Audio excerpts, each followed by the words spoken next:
When I was very, very young, with probably 7, 8, 9 years old, I started to play in home, in the street, with my colleagues, with my friends. And I think this is where everything starts. I think so, yes. Yeah, I thought it was like the first love when I started to play in the street. It was fun. And I said, listen, I like this. False if I say yes. In the beginning, when you start, you always have that passion to enjoy yourself, to spend time with friends, and to have fun. But in the beginning, not even with 14, 15, 16 years olds, I didn't feel that. Maybe after that, with 18, 90s, 20s, yes, I start to feel everything was. In the beginning, probably was my father. My father in the beginning pushed me a lot, not a lot, a little bit, to follow my dream.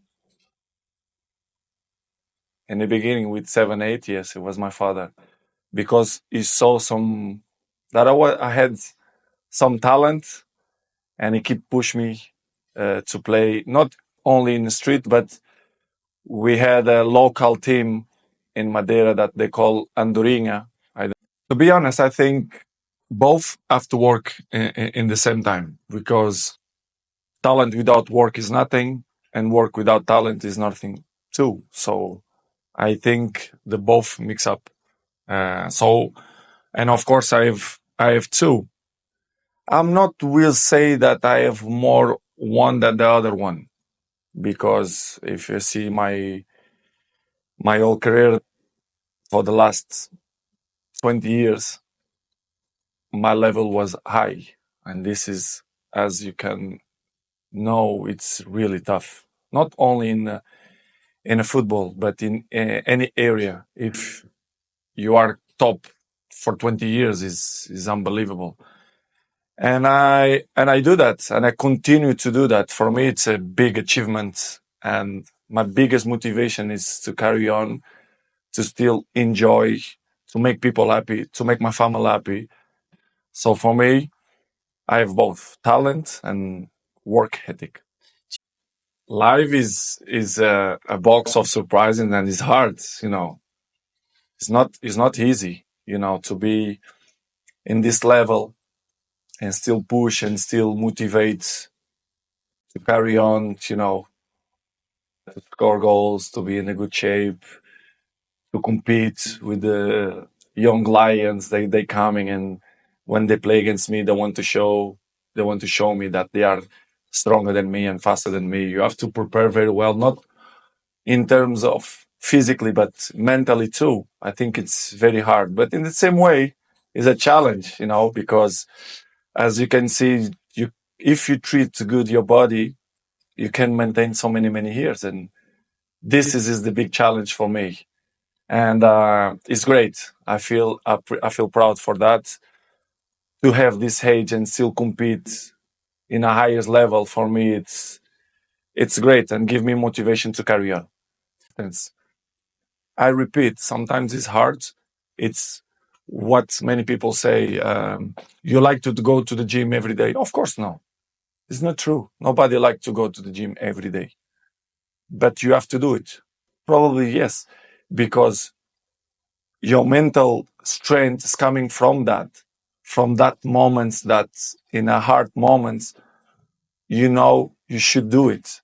So, and I do it because after that, maybe in the beginning you feel hard to start, but after, when you finish the gym or cold plunge, or even the training, you will feel better. I think it's so. In the morning, I wake up, I have my cold plunge, I have my machines, I have my showers and everything. I wake up, I go there. First thing, I diving in. I prepare my water to drink, because as you know, during the night we've been dehydration. It's very low. So I take my water, my shower, my cold plunge. I coming down, be nice with with my family, with my kids. I give a hug. I'm coming out to have lights in my eyes. 2 3 minutes just to give the information to my brain that it's early. And after that, I take my coffee, and when I start my day, a nice conversation. It's my routine. What I like to do it's like in the morning to sit, take my coffee, speak with my kids, with my wife, and start the day. This is my routine. After, of course, during the day, I have thousand things to do it, but this is the basic points. This is the Was pretty simple, actually. I remember, since the time I can remember things, I remember always wanting to play cricket, just hold a cricket bat and just hit balls. So yeah, that's my earliest memory of knowing that I want to do this as a profession. And slowly in time, I asked my father one day because I used to go and play in the park regularly, and then I was able to watch games on TV and then copy exactly the things that were happening on TV, like the professionals did. And then my friends told me, you're pretty good. I mean, where did you learn this? And I used to tell them I saw it on TV yesterday, and I thought I'll try it here. And I used to execute it properly. So we grew up in a housing society, and people were always together, always, friends spending time with each other, just being kids, really, just having fun in life and just enjoying life every day. And yeah, it was a beautiful. Well, I've always liked to take control of the situation. I've always been a kind of a player who would walk into a situation and turn the situation towards in the favor of my team. And that's why I think I'm an aggressive batsman, because a lot of people, they would go in and they would be wary of the situation, whether they want to attack or not. My game is totally counter-attack. My game is, if I look at spaces in the field, I think of the fact that I can score runs here and I don't feel like I might get out. So you have two ways of approaching your skill. Either you give in to the opposition's plans and their mind games, or you believe in yourself and say, everyone's looking at this as a pressure situation, but I look at it as an opportunity. So I go in with that mindset, and 8 out of 10 times it happens in a way that I'm able to counter-attack. Angles play a huge role in terms of batsmanship as well. Sometimes you have to. So basically, what we have in cricket is we have the batting crease, which is a line, which traditionally you stand either side of the line, and that's the normal setup of a batsman. But sometimes if you play in England, the ball swings, it moves around. When the bowler bowls the ball. So in baseball, you don't have the ball moving around so much, but in cricket, you have a lot of variation with the ball, where the ball has a seam stitched to it. So when it pitches on the surface, it can go either way. Mm-hmm. It swings in the air because of the conditions, because of the shine on the ball. So there's so many variables that you need to counter. And batting is about a split second of a decision. If I make the wrong decision, I sit outside and I clap all day. So the precision of that split second has to be so good. And you have to keep countering it and keep being in the right mindset every ball of the game, every second of the game. It's tiring at the end of the day as well mentally, but to counter those kind of things, if you stand in your normal sort of traditional position, you have more chances of getting out. So sometimes you cut angles in a way that you stand in a different place to make the bowler do something different. So those are the things that work really well in your favor in cricket. How does visualization help with that? It is everything for me. How so? So if you're going to play an overseas tour, say to Australia or England or something like that, I literally sat down 2-3 months before, and I've made a decision in my head that I'm going to take their best bowler on. And when I train in the gym, when I'm practicing, regularly there are visuals running in my head, me dominating that bowler. When I train, I have music on, I'm putting myself in a situation where that guy is bringing the heat onto me and I'm countering that, and that becomes such a reality in your head. And invariably when I went into that situation, I ended up dominating that guy in their own home conditions. Yep. Smashing that bowler all over the field. So I actually feel that emotion in my heart, and I can feel that this is going to happen. And you tune your head or you tune your mind in a way that it's so convincing in your mind that when you're in that situation, your body just takes over because it's already registered in your mind. And when that happens, you feel like, wow, man, this is so powerful. Because if something looks difficult, and if you don't convince yourself to go out there and achieve the opposite, you're never going to be able to do it. You can't just land in a place and say, I'll see what happens. That way, your chances of succeeding become very, very low. Due respect. They spoke about intent, right intent. They spoke about right kind of thoughts, emotions, attitudes, and to some extent actions. There is no consciousness in this. If we are understanding that the way we think, feel and act is our consciousness, no. It is like we're mistaking a plant, we're mistaking the flower for the soil. We are mistaking expressions for the source. This is something that's happening everywhere, not just here. People think by changing attitudes, their consciousness will change. No. By changing attitudes, certain actions will change. Yes, positive, beneficial, but it is not truly transformative. Change will happen, transformation will not happen. If I have to define a distinction between change and transformation, change means the residue of the past will still remain. A transformation means nothing of the past will remain, which is what is needed today if you want to create a new world, if you want a new generation to have a fresh life. It's been expressed in so many ways. Being in this part of the world, what they're familiar with generally, someone said, leave the dead to the dead. It's very significant. This is not coming out of recklessness.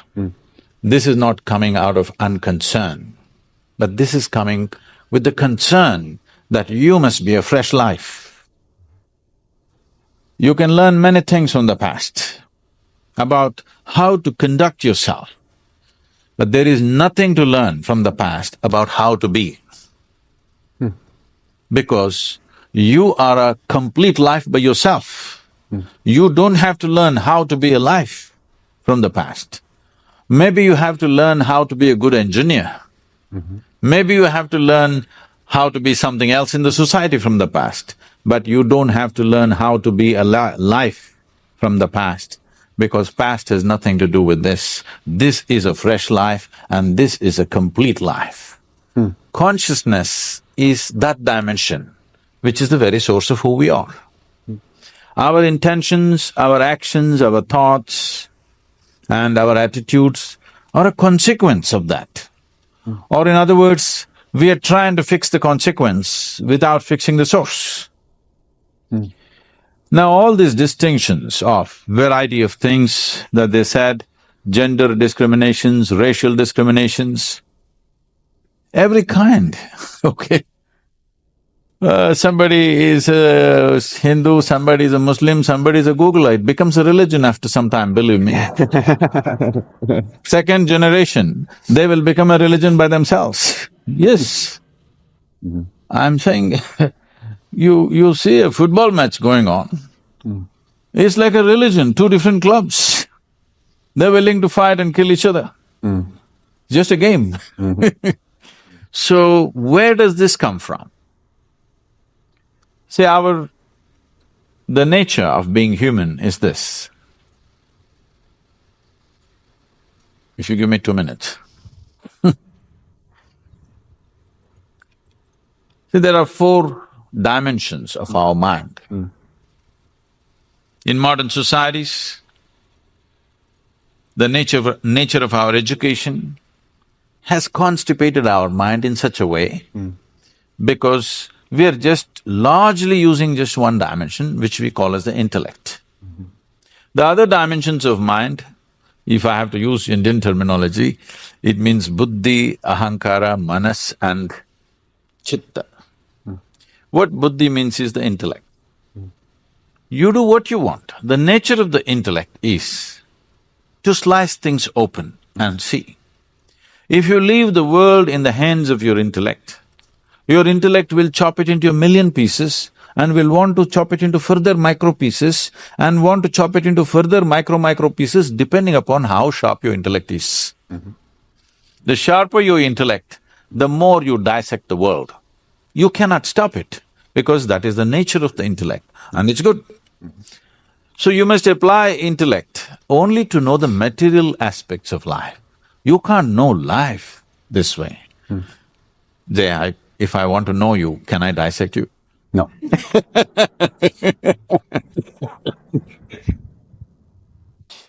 So, but if I want to know, if a doctor wants to know some aspect of you materially, what's wrong with you, he will take a biopsy and in a way, he opens it up and looks at it. It's okay on that level. But I can't know you as a person by dissecting you. I can't know you as a life by dissecting you. I can know a part of your body, maybe. Similarly, I can know parts of the world to make use of it, but I can't know life as such. So intellect has been over-eulogized. In the last 150 years, this is a European impact on the rest of the world, where we think our thought is supreme. Someone went to the extent of saying, I think so, so I exist or whatever. I want to ask all of you a simple question. Tell me, is it because we exist we may think? Or is it because we think we exist? Which way is it? Hello? Because we exist, we may think. Because people are in such a state of mental diarrhea all the time, non-stop it's going on, they think it's more of an existence than existence. But my head is all the time empty unless I want to think about something. So I know thought is not necessary, I can just live here without the thought. When I want, I will think, otherwise I'll keep quiet. Just like my hand, if I want, I use it, otherwise I keep it here. Similarly, you must be able to do this with your mind. Just because you lost control over your mind and you think it's everything because it's entering into every aspect of your life where it has no business. Thought has been over-eulogized by people. And the very nature of the thought is such that if you think, it must be logical. It cannot be any other way. Well, what somebody is thinking may look illogical to you, but they have found their own logic. The most extreme person that you have met, within himself or herself, they have their own logic, isn't it so? They are not speaking illogically as far as they are concerned. They have found their own kind of logic. Logic means it needs two. Logic means it needs division. Now, with logically you're trying to arrive at inclusive consciousness, it's not going to happen. Because you're using a knife to stitch. This is not going to work. If you use a knife to cut, it's efficient. You use a knife to stitch things together, you'll only tear it up further. So my thought and your thought, I'm telling you, whatever great meetings you have, conference, I've been to every kind of peace conference on the planet. What happens there? It's just short of war. After some time it heats up, on the second day anyway it's over, they all get drunk in the evening and they go home. If you make them stay there for a week, I'm telling you right there'll be a battle. Yes, it is true. I'm not saying this with any disdain. I made a sincere effort to participate in all these conferences at one time, believing they are going to lead to peace. But last 8 years ago, I decided I'll never again go to these events because people are professional conference attendees. They're making a living out of it. It's not about peace. So, the next dimension of intelligence is called as ahankara. Ahankara means identity. This is important, that in modern societies, we have not cultured our children to culture their identity. When I say identity, the fundamental identity for you is always your body. This racial thing that concerns him and concerns all of us. I'm darker than him, I face it all the time, joyfully, but I face it everywhere I go. I have extra features which make me further discriminated.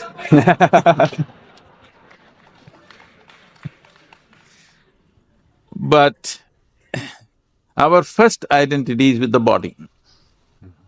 When we identified with the body, the color of the skin also becomes part of it. Why do we identify with the body? Because our experience is limited to this. If you say me, you mean this, isn't it? Because your experience of life is limited to this, naturally you're identified with this and this is you and this is how you look. Somebody looks so different, whether in gender or because of race or because of maybe just fashion. Who knows what makes them different?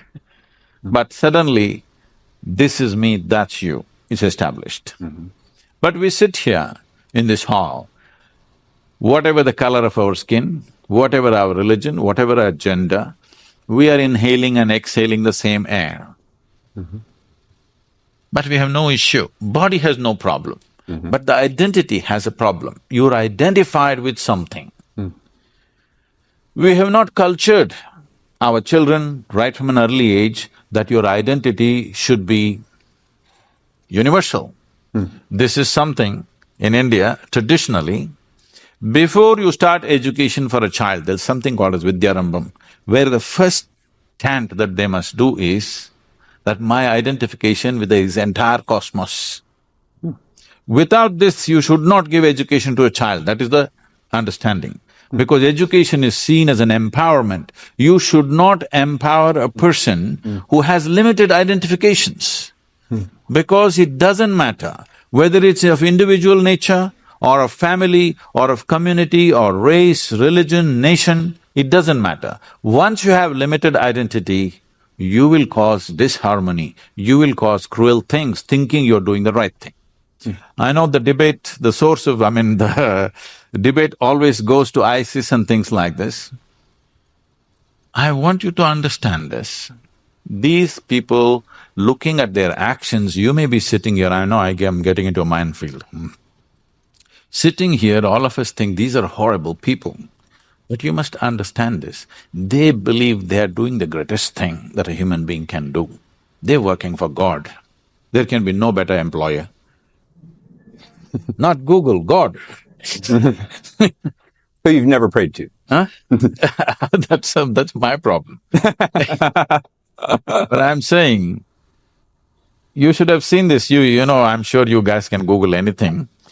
You must see there is a press meet that the Afghan Taliban is conducting with the international media just before United States invaded Afghanistan. All these young guys with long beards and big turbans, they're all sitting like this. And they're asking questions. Just then they had, bombed that Buddha statue and they made this thing that girls should not go to school and many other things. So these kind of questions are coming.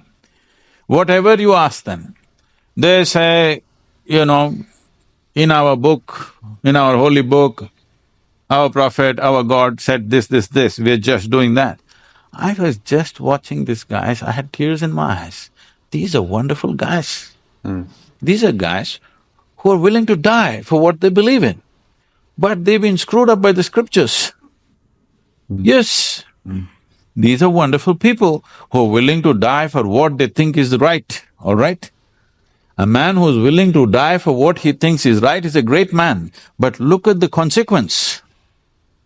Simply because of limited identity. So this ahankara, this identity is what wields the intellect. If you hold the right identity, from an early age, if it's brought into us that your identity is with the entire cosmos, because nothing happens here without everything's involvement in you. We are sitting on this round planet which is spinning and moving at a great speed in the middle of nowhere. You don't know where it begins, where it ends, this thing. And look at us sitting here and talking. How many forces in the existence are keeping you and me in place on this chair? So there is no way we can exist without the involvement of all this. But talking about this intellectually is not going to help, because if you try to understand intellectually, you're using a knife, further you will divide. So there is another dimension of intelligence within you which can make you come to an experience of this. The next dimension of intelligence is called as manas. Manas means it's a huge silo of memory. There are 8 types of memory in this. I'll just name them, I'll not go into this. These 8 types of memory are referred to as elemental memory, atomic memory, evolutionary memory, karmic memory, sensory memory, and in the karmic memory there are 2 types. One is called sanchita and prarabdha. There is a bank of memory which determines the very shape and size of your body. There's another one which is right now in play. So 2 dimensions of karmic memory. Inarticulate memory, that there is memory but you can never articulate, but it's finding expression. When you see a chair, you know this is where you should sit, not there. You didn't think about it because there is a memory in you that this is where you must sit. When you see a glass, you know this is how you must hold. This is not simple. Without this knowledge, you cannot do this. There is an enormous memory which allows you to do almost everything automatically because an inarticulate memory is constantly in action. And there is articulate memory which is very minuscule part of your memory. The next dimension of intelligence is most important. This is called as chitta. This is an intelligence without an iota of memory in it, unsullied by memory. See, memory means a boundary. You guys are always dealing with information.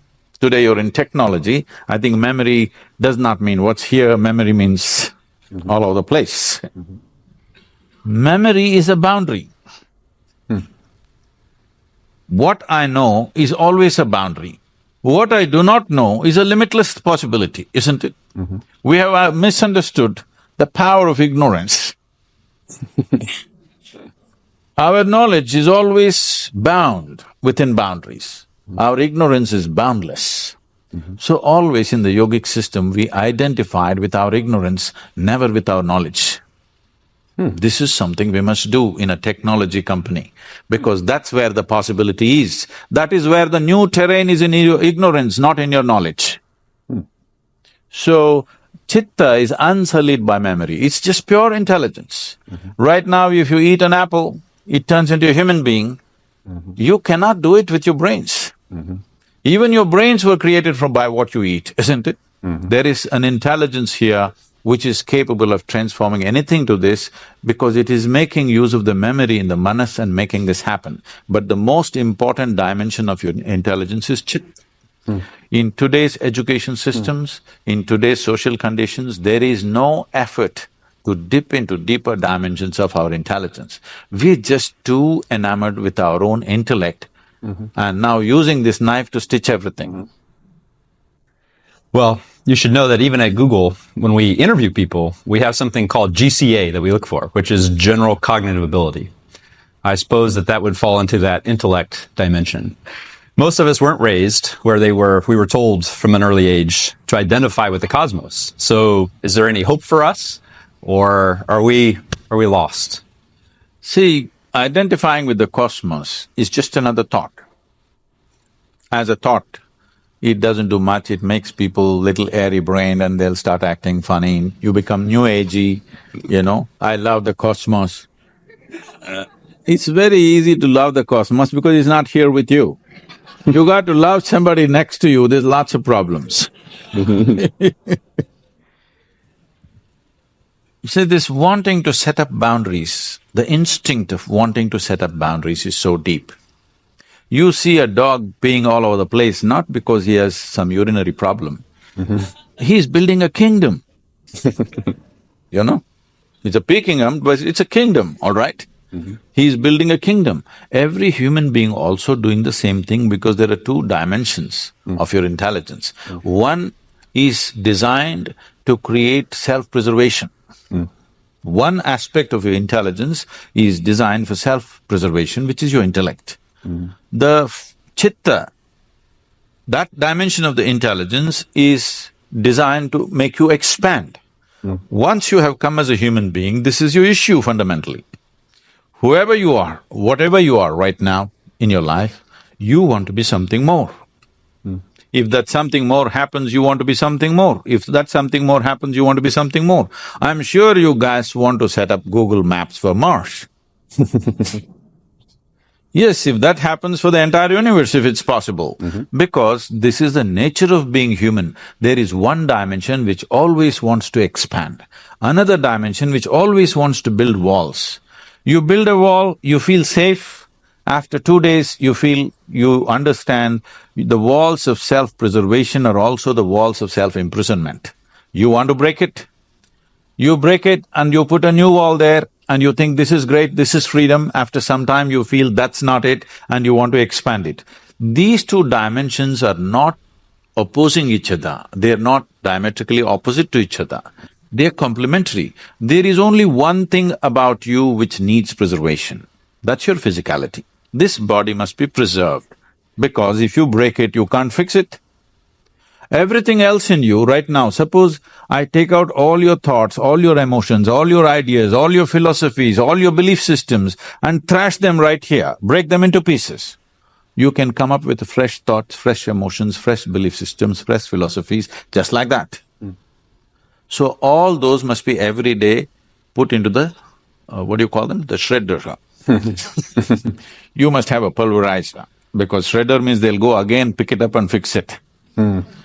You must have a pulverizer for yourself before you go to bed. Today's ideas, today's thoughts, today's belief systems, today's experiences, you must leave the dead to the dead. Let me challenge that, because I thought something that Pavni said was very interesting.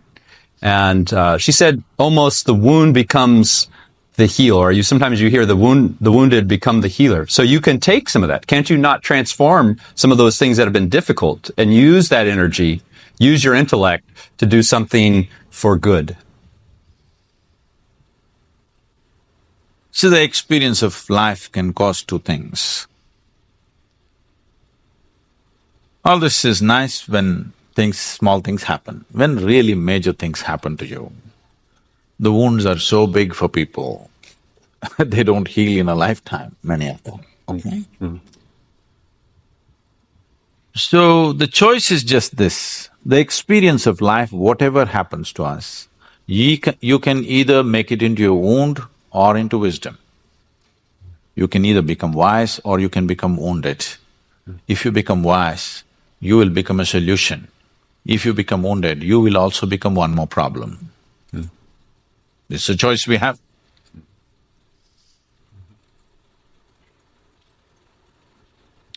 So where does this wisdom come from? How do we access, if we're so used to using one of these four, and probably like most of the people in the audience, I wasn't even aware of that there are these other dimensions. What's a starting point? What's a way to access beyond the intellect? See, it's like this. Right now there is water in this glass. This is definitely not you, yes? But if you drink it, it becomes you. What is it that you did with this water that something that's not you became you? When you say inclusiveness, this is all you're talking about. Something that is not you, you want to make it a part of you in some way, isn't it?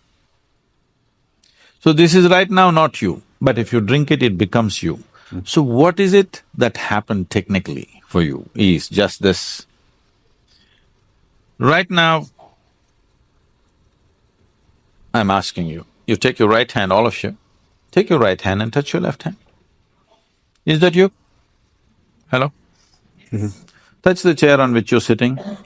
Is that you? How do you know this? What is the basis of this? How do you know this is me and this is not me? Here there are sensations, here there are no sensations. Or in other words, what you're saying is, whatever is in the boundaries of my sensation is me, whatever is outside the boundaries of my sensation is not me, isn't it? Right now this is not me, if I drink it and include it into the boundaries of my sensation, this becomes me, isn't it? Now, the boundaries of your sensations are such that if you make your life energies very exuberant, you will see they will expand. If it happened to you, suppose, it should have happened to many of you, there was a moment in your life when you felt so joyful, tears came to you. Did it happen to you? You were so joyful or loving, tears came to you. At such a moment, if you take your hand and just put it 6 to 8 inches away from your body, right here, you will feel sensations. If such things did not happen to you, I can do something horrible to you so that you experience something. We can chop off your right leg. If you chop off your right leg, the leg is gone, but still the sensory leg may remain intact for a period of time. You heard of this phantom leg? Leg is physical, leg is gone, but the sensory leg is still there. This means sensory body has a structure of its own. If your energies become very vibrant and exuberant within you, your sensory body all expands. Whatever… suppose my sensory body became as big as this, now you become a part of me in my experience. If it became as big as this hall, all these people become a part of me in my experience, because my sensory body has stretched. We can do a small experiment. You okay to be a guinea? Hello? Yeah. What we will do is, with your eyes closed you have to do this, but right now observe me. What you do is, with your eyes closed, just rub this briskly like this for 2 minutes, let me say, 1 minute. And briskly.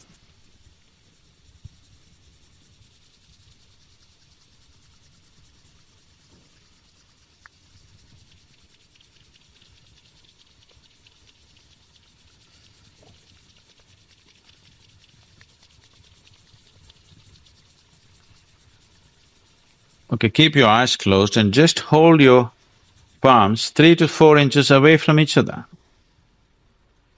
with your eyes closed.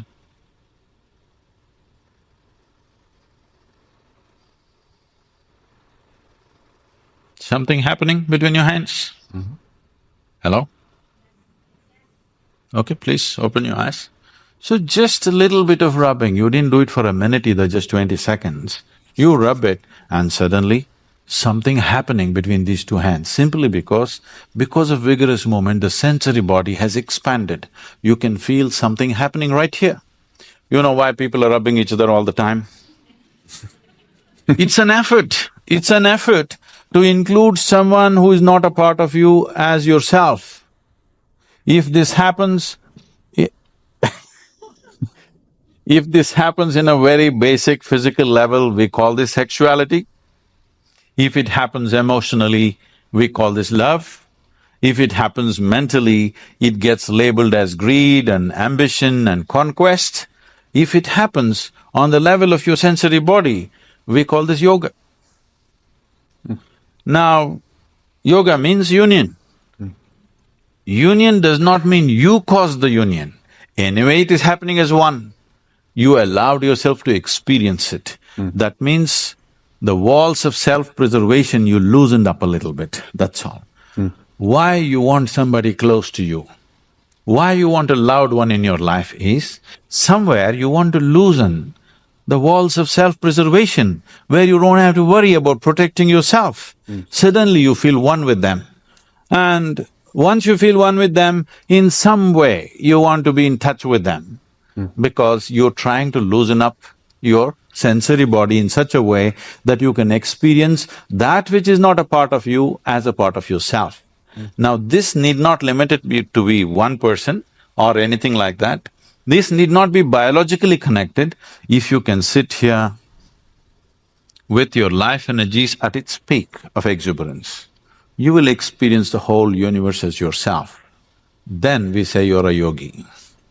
And you had that experience 34 years ago. You talked about it a little bit yesterday. I'm just curious, for those of us that haven't had a peak experience where we've had this sense of union, what advice, what step would you take if we are at that place where we think, all right, I'm willing to try this out. I'm a skeptic. Don't know what the sensory body is. I had a little taste of it here. What would be the next step if we wanted to try for ourselves? Let's describe what is being a skeptic. Being a skeptic means you don't believe anything unless it truly makes sense to you. Most people are just downright suspicious. But they think they're skeptics. No, they're not, they don't qualify as skeptics. They're just suspicious about everything. This comes from a certain fear within you that everything around you can be wrong. Suspicion means you made a conclusion about something that you do not know. Believing something positively or believing something negatively is not different. They're the same things. You believe something that you do not know. If you… skeptic means whatever I do not know, I do not know. I don't assume things in my life. What I know, I know. I think everybody should come to this much sense and straightness in our life that what I know, I know. What I do not know, I do not know. It's perfectly fine. I do not know, it's a tremendous possibility. Only if you see I do not know, the longing to know, seeking to know, and the possibility of knowing arises. So if you're a skeptic, you're an ideal candidate. If you're a believer, we have to make you, debrief you. Because… the shredder out. Because you assume too many things that you do not know.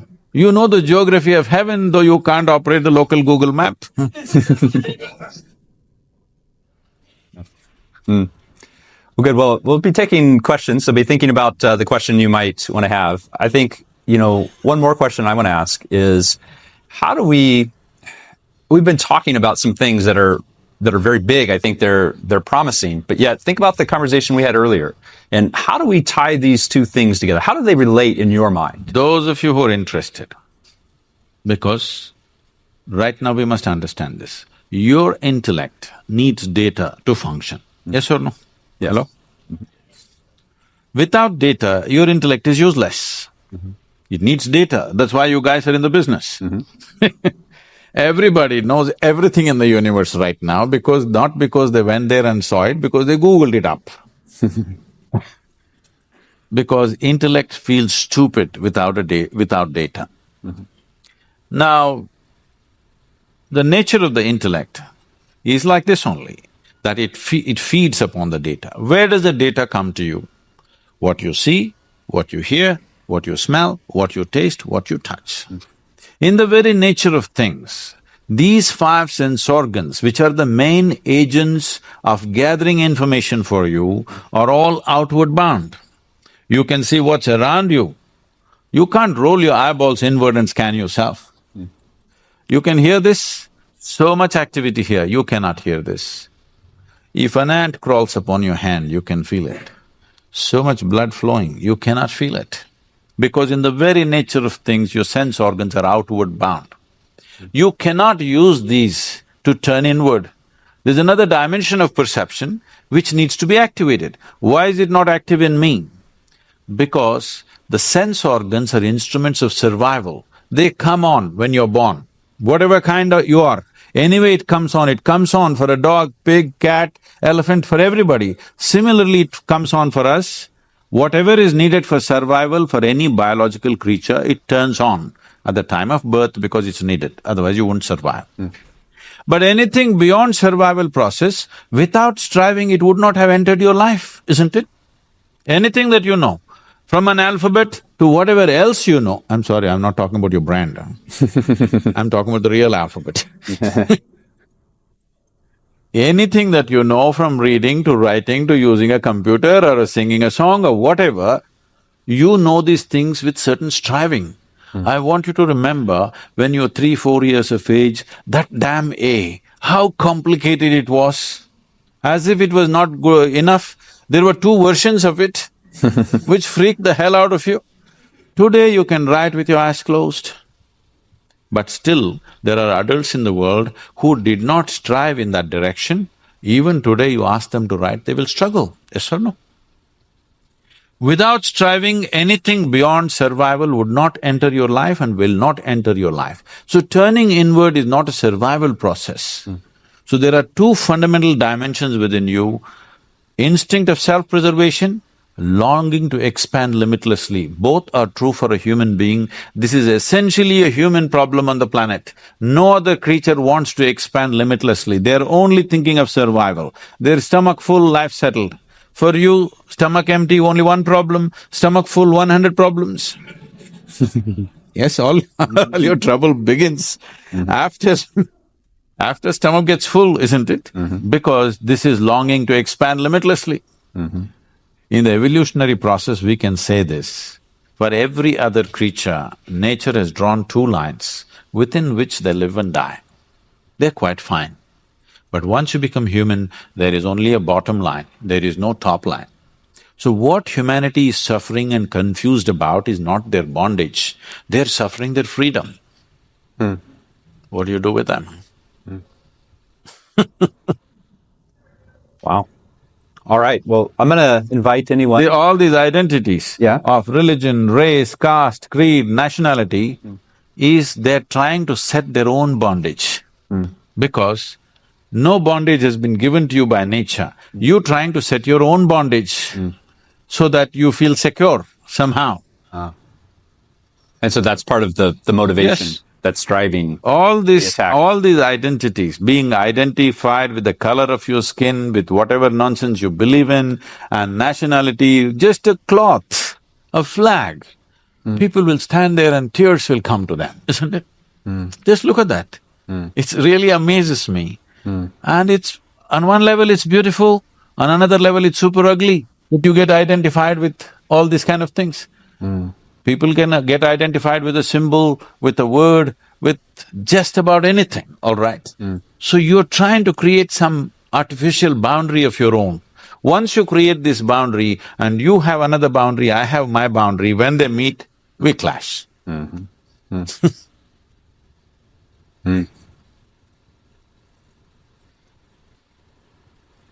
So if you have a question, please go ahead and come to the mic. And again, we're trying to think about this topic of inclusive consciousness. You've heard a lot of things shared from our VPs and also from this conversation. So let's hear what's on your mind based on all this. Over here. Okay. Hello. So I'm involved in organizing a peace conference in India, and it's a very grassroots-led effort. So no politicians, thank God. And I found it interesting that you said you stopped attending peace conferences. So I'd love to hear from you any advice on what we should do or what we should avoid to make this small effort a success for the people who are attending. See, when you say, no politicians, thank God, you're just not attending to the source of problems.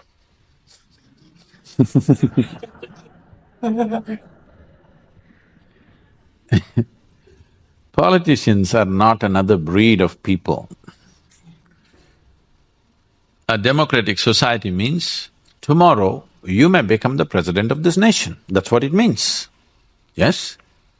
If you're willing to stick your neck out, you may become the president of this country or a prime minister of another country.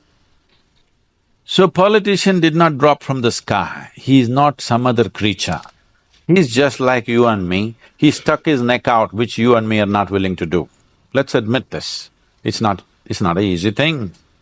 It's easy to sit down and comment, but it's not an easy thing to try to run a nation. It's complex, believe me. So, you must have politicians, but you must have an atmosphere where it's not political in nature, where they will also let their hair down and talk like common citizens or human beings, but without them, what are you going to change? So peace conferences, if it's just an entertainment, you can gather your friends and have a peace conference. But if you want peace on the planet, the most important politicians, the most powerful politicians in this world must be there. Only then there is a possibility of peace, isn't it? Otherwise, it's just entertainment. I'll tell you, I was in a very important peace conference. There were 42 Nobel laureates. Each one of them pulling out 10, 20, one of them 44, 45 pages of printed sheets without even looking up at anybody, just went on reading their speeches from morning to evening. And slowly the hall was becoming peaceful.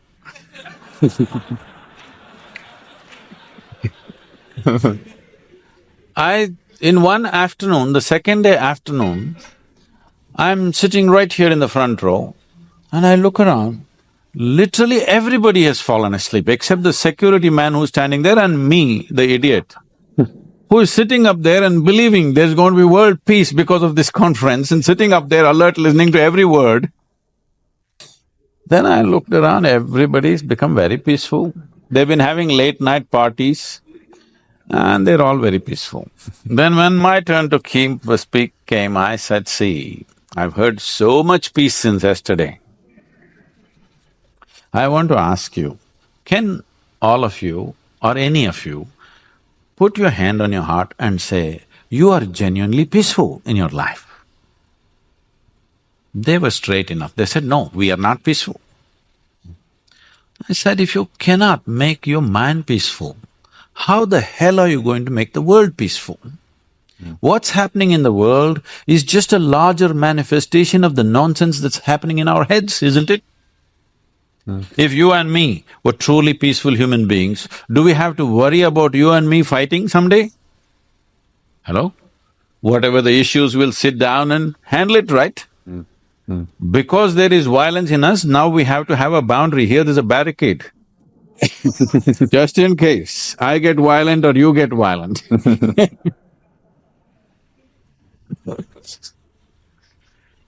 How about from this side? Over there? Hi, just a very basic question. You mentioned that before we start education of our children, we should try and make sure that their identity is the cosmos. But how do you do that when we ourselves are so hardwired?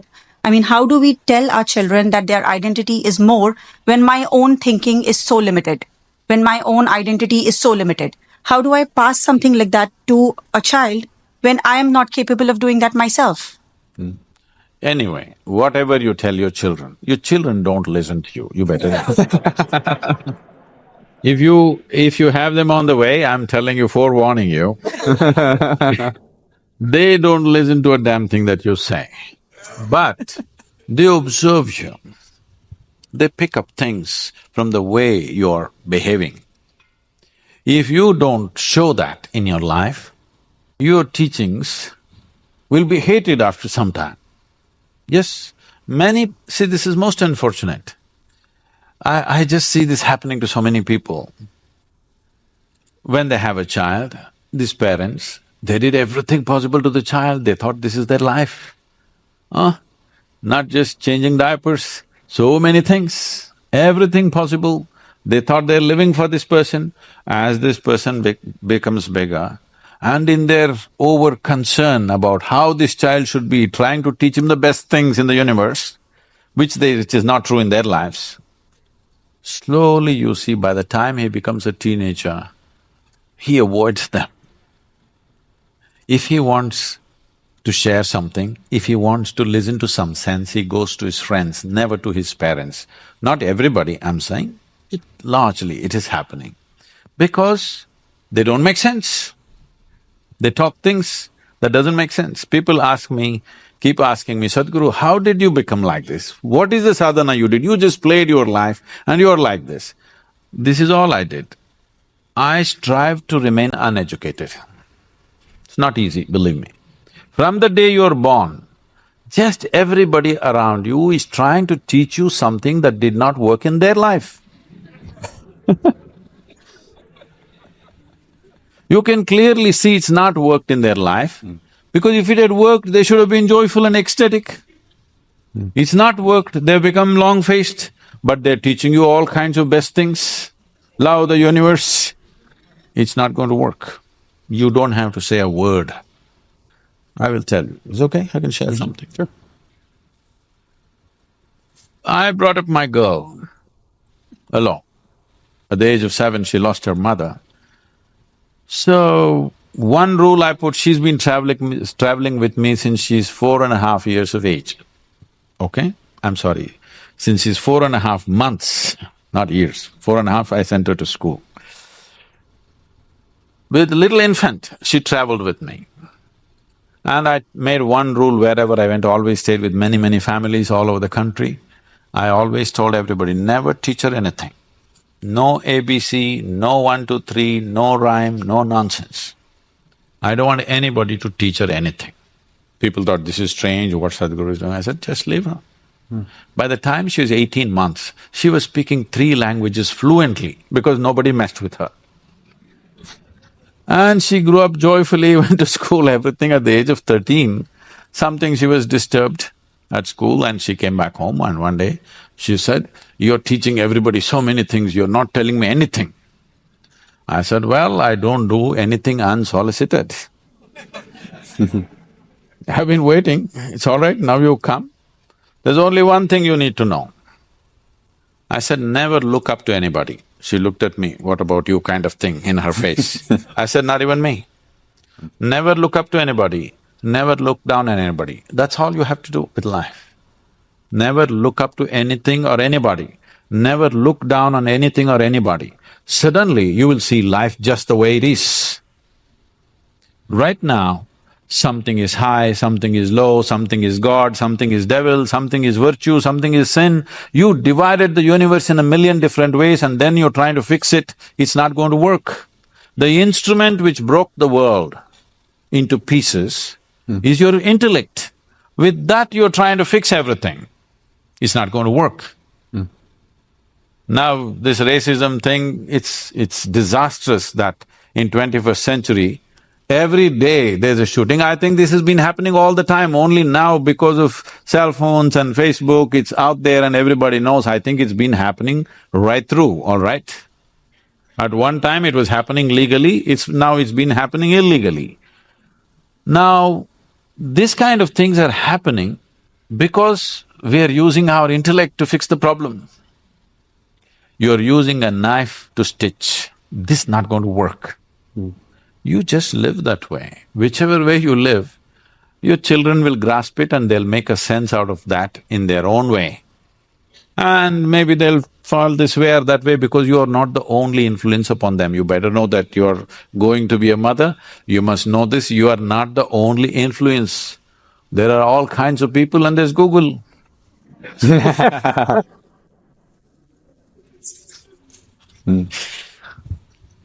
Sadhguru, you talked about identity and inclusive consciousness. So I want to know, let's say like you talked about the sensory body and feeling that everyone is part of you kind of thing.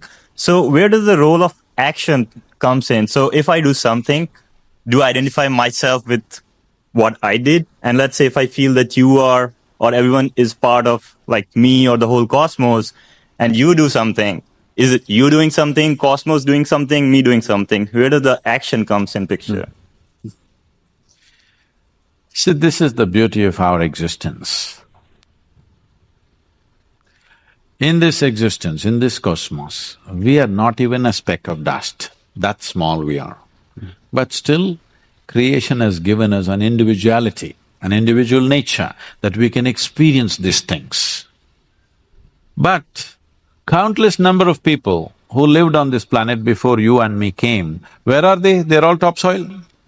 They've become part of the earth, isn't it? So, if you get it from me today, you can transform your life, that really everything is a part of you and you are a part of everything, not as a thought, but experientially. If you can experience everything around you as you experience the 5, 10 fingers of your hands, then you will see life becomes tremendously beautiful. Otherwise, anyway, one day you'll get it from the maggots, but it'll be a bit too late lesson, but everybody will get it one day, isn't it? Hello? When people bury us, we're going to get the point that we are part of the earth. Right now, if we get it, we can live sensibly. So, this must come from an experience. If you come from a thought, again you're thinking, how is inclusiveness and individuality existing at the same time? That is the beauty of this existence. It is the filth which has become the flower, isn't it? Yes or no? It is the filth which has become the flower. If in your mind filth is different, flower is different, but in existence filth and flower are same. They're not different, just different ways of existing. For your nose, filth doesn't feel good. But if you were a pig, you would like the filth. Nothing wrong with that, because it's the same thing.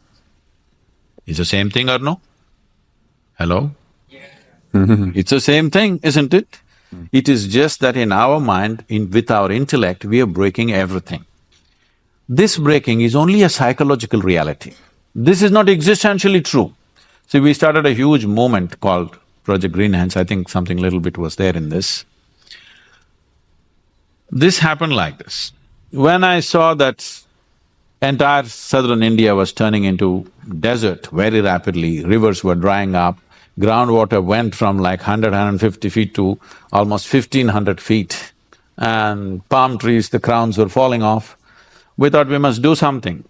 Then I did this to them. One day I called, I went to a small village and called for people. About 5,000 people turned up. So I made them, it's around 11 o'clock in the morning. The weather is not like this in southern India. It's hot summer sun. I made them sit there. Close by, there were about 5 rain trees, 3 of them really large ones. You seen rain trees? Some of them can be as large as an acre, its shade. So 3 of them are really large ones, 2 of them were medium-sized ones. Very attractive, I would love to be under those trees, but I made them sit here in hot sun, and I went on talking, stretching the talk, telling them stories, telling them jokes. They were all very enthusiastic in the beginning, slowly. If you're walking around, you won't feel the sun. If you just sit under the sun, it just really gets you. About 1.25, 1.5 hours, they were really going away, they were thinking, what's wrong with this Sadhguru? He's just frying us in the sun. Then I said, come, and I took them under the tree.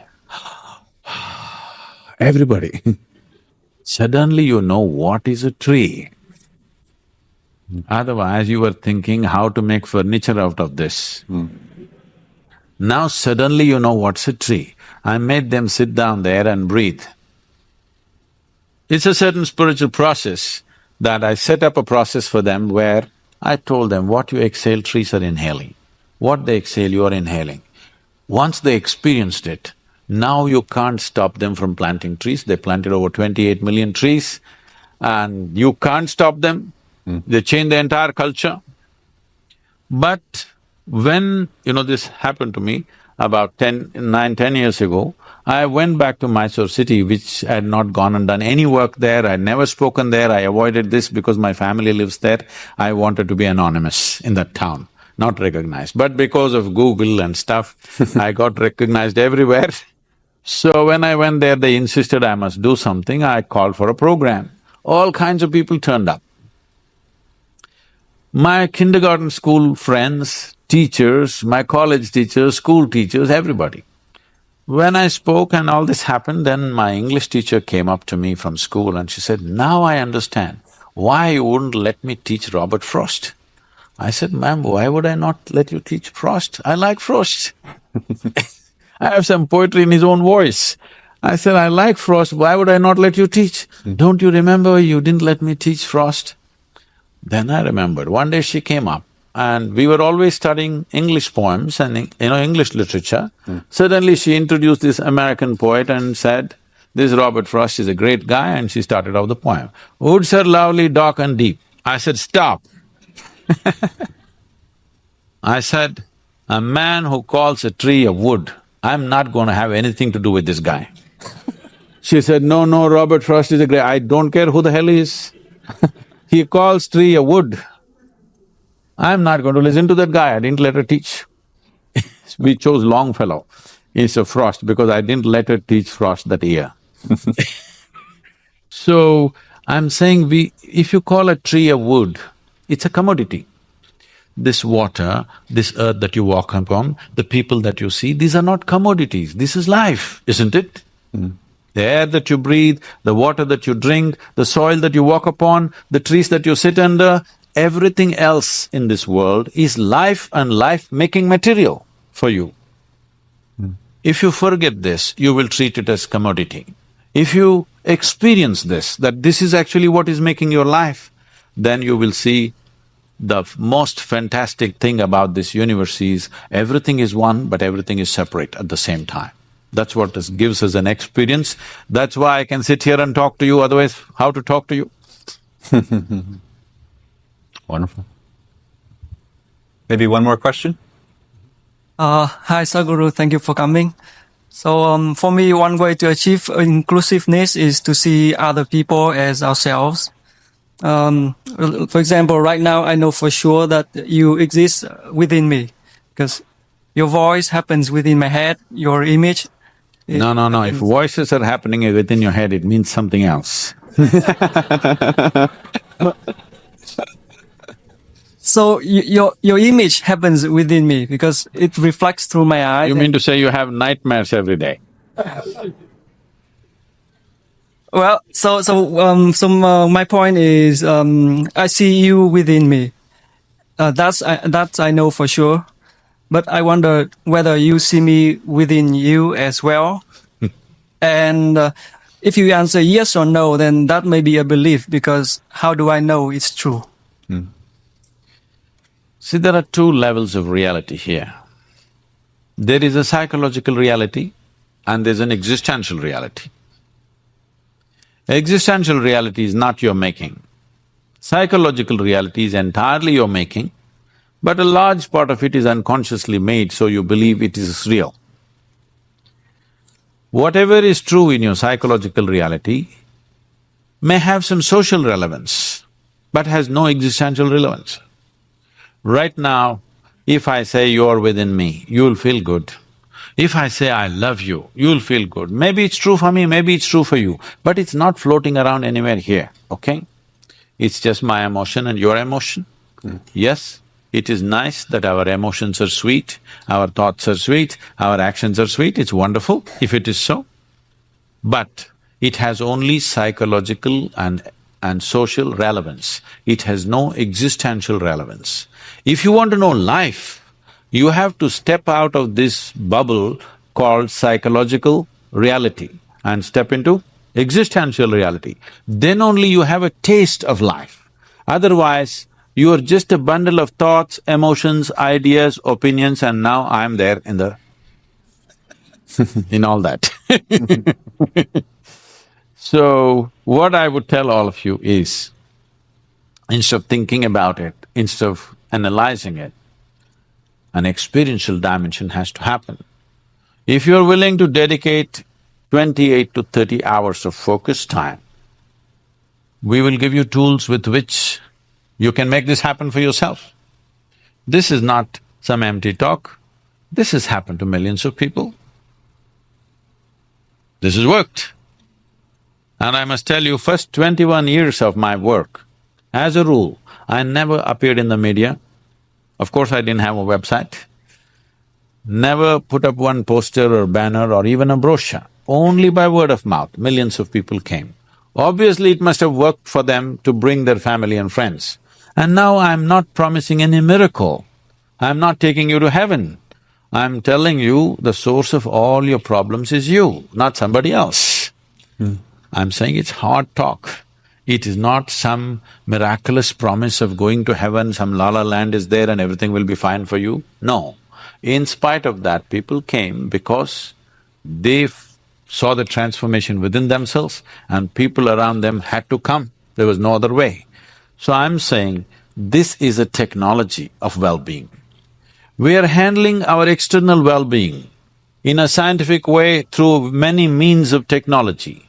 Why is it that we are so crippled when it comes to our interiority? We are trying to handle it through our emotions, we are trying to handle it through our philosophies, we are trying to handle it through our ideologies and belief systems. No, it's time you approach this human mechanism in a scientific manner. How to make this into a full-fledged possibility? See, every life in this world is only trying to become a full-fledged life. Whether it's a worm or an insect or a bird or an animal or a tree, all they're striving for is to become full-fledged. But we know what is a full-fledged worm, we know what is a full-fledged insect, we know what is full-fledged everything, but we do not know what is a full-fledged human being, because even if I make you the king or queen of this planet tomorrow, still you will aspire for the stars. Because there is something within you which is longing to become infinite. If you're longing for infinite, you can't go about conquering space, it's not going to get you there.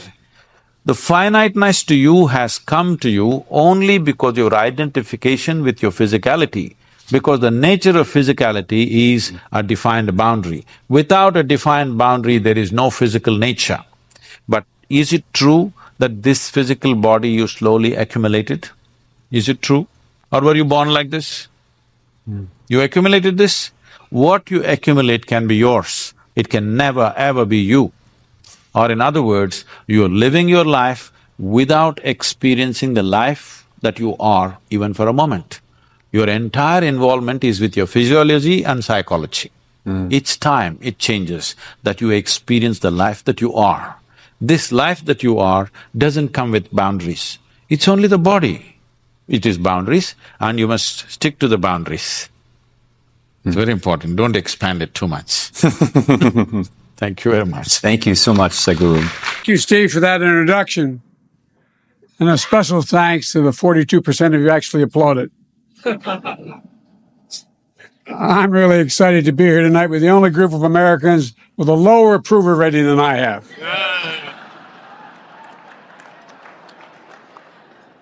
That's hard to say after what we just saw. This is the first time the president attended this dinner in 6 years.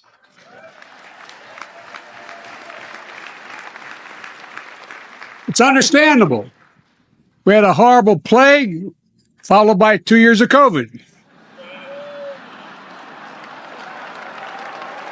Sure.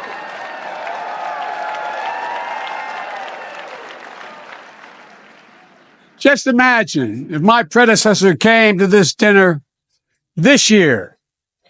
Now that would really have been a real coup if that occurred. A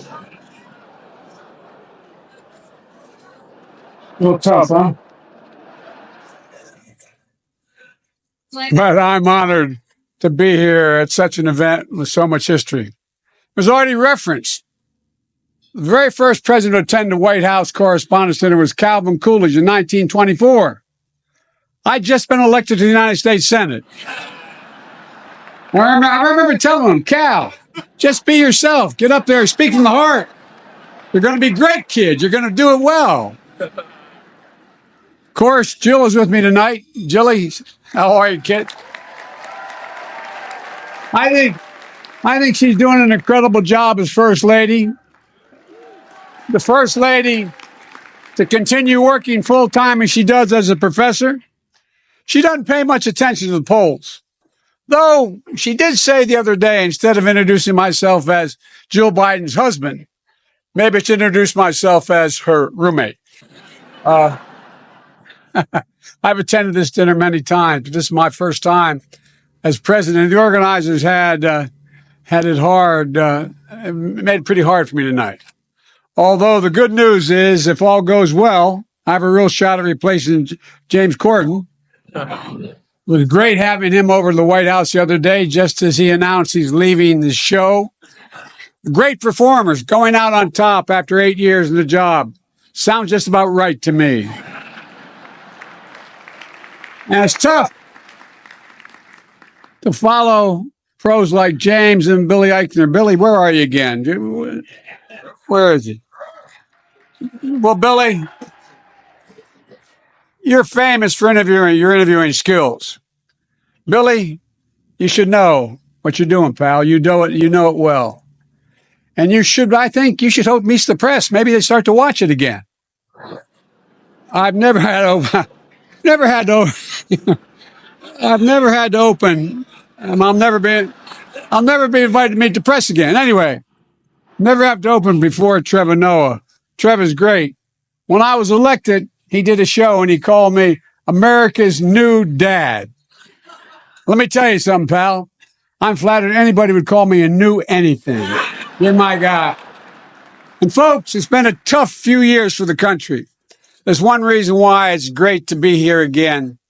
Everyone at the White House is so excited. I told my grandkids and Pete Buttigieg they could stay up late and watch this show tonight.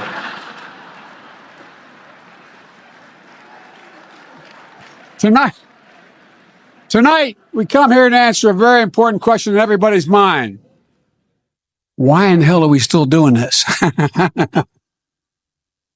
I know there are I know there are questions about whether we should gather here tonight because of COVID. Well, we're here to show the country that we're getting through this pandemic. Plus, everyone had to prove they were fully vaccinated and boosted. So if you're at home watching this and you're wondering how to do that, just contact your favorite Fox News reporter. They're all here, vaccinated and boosted. All of them.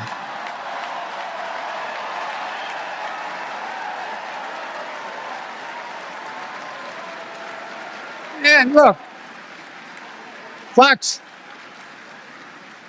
News, I'm really sorry your preferred candidate lost the last election. To make it up to you, I'm happy to give my chief of staff to you all so he can tell Sean Hannity what to say every day. In fact, Ron Klain is here at the CBS table, which hired Mick Mulvaney. Mick on CBS, I was stunned. I figured he'd end up on Masked Singer with Rudy. Amazing hire, guys. Really quite amazing. Look, I know this is a tough town. I came to office with an ambitious agenda, and I expected it to face stiff opposition in the Senate. I just hoped it would be from Republicans. But I'm not worried about the midterms. I'm not worried about them. We may end up with more partisan gridlock, but I'm confident we can work it out during my remaining 6 years in the presidency. And folks, I'm not really here to roast the GOP. That's not my style. Besides, there's nothing I can say about the GOP that Kevin McCarthy hasn't already put on tape. And, at the same time, a lot of people say the Republican Party is too extreme, too divisive, too controlled by one person.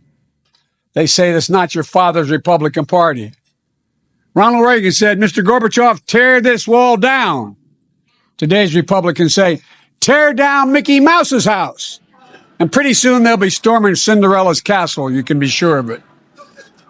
But Republicans seem to support one fella, some guy named Brandon. He's having a really good year, and I'm kind of happy for him.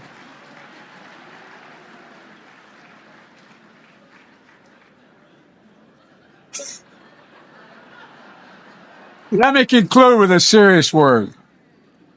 We live in serious times. We're coming through a devastating pandemic, and we have to stay vigilant. I know Kamala wanted to be here, for example. Thankfully, she's doing well. You should all know she sends her best. We're in a time when what we so long taken for granted is facing the gravest of threats, and I'm being deadly earnest. Overseas, the liberal world order that laid the foundation for global peace, stability, and prosperity since World War II is genuinely, seriously under assault. And at home, a poison is running through our democracy. Of all this taking place, with disinformation massively on the rise, where the truth is buried by lies and the lies live on as truth. What's clear, and I mean this from the bottom of my heart, that you, the free press, matter more than you ever did in the last century. No, I really mean it. I've always believed that good journalism holds up a mirror to ourselves to reflect on the good, the bad, and the true. Tonight, I want to congratulate the awardees and the scholarship winners who carry on that sacred tradition. We've all seen the courage of the Ukrainian people because of the courage of American reporters in this room and your colleagues across the world who are on the ground taking their lives in their own hands.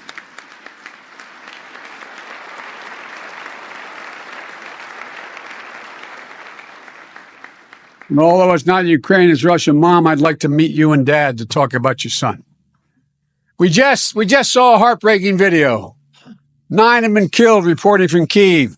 Struck by kamikaze drone strike after a shopping mall attack. Shot in the neck while documenting Ukrainian fleeing. Killed when Russian missiles hit the television tower in a residential neighborhood. One journalist from Radio Liberty just killed days ago. So many of you telling the stories and taking the photos and recording the videos of what's happening there. The unvarnished truth showing the destruction and the devastation and, yes, the war crimes. Tonight, we also honor the legacy of two historic reporters, and that is Alice Dunnigan and Ethel Payne. I'm glad you saw that tonight. I didn't know you were doing that. These are the first black women to be White House reporters who shattered convention to cover a segregated nation. We honor journalists killed, missing, imprisoned, detained, and tortured, covering war, exposing corruption, and holding leaders accountable. We honor members of the press, both national and local, covering a once-in-a-century pandemic where we lost 1 million Americans. A generation reckoning on race, an existential threat of climate change. The free press is not the enemy of the people. Far from it. At your best, you're guardians of the truth. President Kennedy once said, and I quote, "Without debate, without criticism, no administration, no country can succeed, and no republic can survive." The First Amendment grants a free press extraordinary protection, but with it comes, as many of you know, a very heavy obligation to seek the truth as best you can, not to inflame or entertain, but to illuminate and educate. I know it's tough, and I'm not being solicitous. The industry is changing significantly. There's incredible pressure on you all to deliver heat instead of shed light because the technology is changing so much. The system is changing. But it matters. No kidding. It matters. The truth matters. American democracy is not a reality show. It's not a reality show.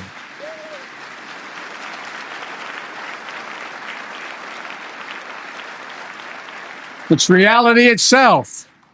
And the reality is that we are a great country. Our future is bright. It's not guaranteed because democracy is never guaranteed. It has to be earned. It has to be defended. It has to be protected. As you've heard me say many times, there's not a damn thing this country can do when we stand united and do it together. And I know we can do anything we want to do. That's right. I've been around a long time, as has been pointed out many times tonight. But I give you my word as a Biden, I've never been more optimistic about America than I am today. I really mean it. At times of enormous change, it presents enormous opportunities. For despite all the crises, all the partisanship, all the shouting and showmanship, I really know this and you know it too. We are a great nation because we're basically a good people. And here in America, good journalism, good satire about our leaders, about our society is quintessentially an American thing. It demonstrates the power of our example. And I honest to God believe it reveals our soul, the soul of our nation. And that's what I'd like to toast tonight. Why me? To the journalists and their families, to the people and the elected representatives, to the United States of America.